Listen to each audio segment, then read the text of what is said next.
Good morning guys. So ipapakita ko po sa inyo yung yung Aburamushi na tinatawag dito sa umaatake dito sa plants, sa pananim na to. So yung Aburamushi po tinatawag na yung mga insekto. Hindi ko po alam kung ano yung term ng sa English ng Aburamushi. Sa Nihongo word po 'yon. Yung para po siyang pag umiihi po sila, para po siyang mantika. Mantika. Tapos nagkakaroon po siya ng dito sa sa bunga.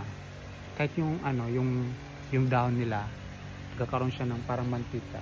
Tulad nito. Ayan o. As you can see guys, para siyang may mantika. Galing po yan sa insekto. So kung napabayaan po yan, dadami po yan. Tapos yung bunga niya is mag-iitim-itim siya. Yan, mag-iitim-itim. So kailangan mo siya munang linisin bago siya i-pack. So ipapakita ko po sa inyo yung insekto na tinatawag na Aburamushi dito sa Japan. So ayan guys yung insekto na sinasabi ko. Buhay na buhay po yun. So yan po. So pag napabayaanan po yan, hindi po siya nakita agad. So dadami po yan. So kailangan po yan i-spray. So maglalagay po ako ng blue tag. Ito po yung blue tag na binigay sa amin. So ayan, ilalagay ko po dito yung blue tag. Sign po yan ng nagkaroon ng insekto dito sa pananim na to.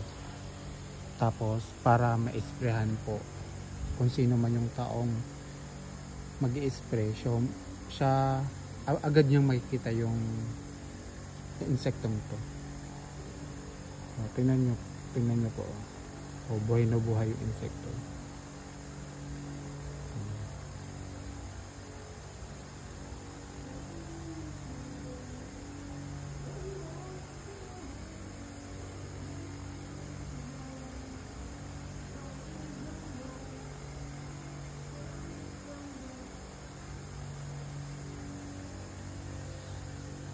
Yun po. Diba ang dami?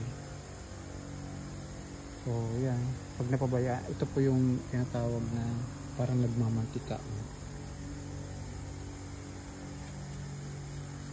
Galing po yan dyan sa insekto na yan.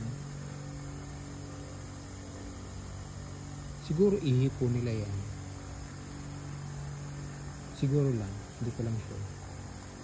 Pati yung bunga niya, yung bulaklak niya, diba ang dami insekto. Once na may nakikita po ako niya, parang kinakato po yung ulo. Para po siyang kuto.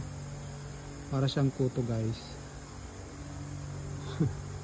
Namamati yung ulo ko. Nakikita po yung ganyan. Yan. Tingnan nyo guys yung yung bunga.